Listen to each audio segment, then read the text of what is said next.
கடம்பா திருமுருகையா சிவகார்த்திகேயா மால்மருகா செந்தமிழில் திருப்புகழ் பாடி நின்றால் மனம் மிஞ்சிடும் இன்பம் விளையுதையா.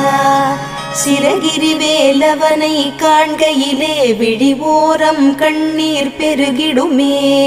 கந்த சஷ்டி கவச்சம் போதுவோர்க்கு கந்தன் கருணை என்றும் துணை வருமே. பங்குனி உத்திர நாளினிலே உனை நினைந்தே காவடி சுமந்து வந்தோம். புன்னகை புரியும் ஷண்முகனே உன் சன்னதி தேடி ஓடி வந்தோம். உன் பதம் பணிவது என் தவமே, என் மனதில் நிறைந்திடும் உன்முகமே. ஷண்முக பிரிய குஹ குரு சரவணனே வந்தே இன்னருளை தர வேண்டும். தென்பழனி மலையில் ஆண்டி முகம் சென்னி மலையில் முருகன்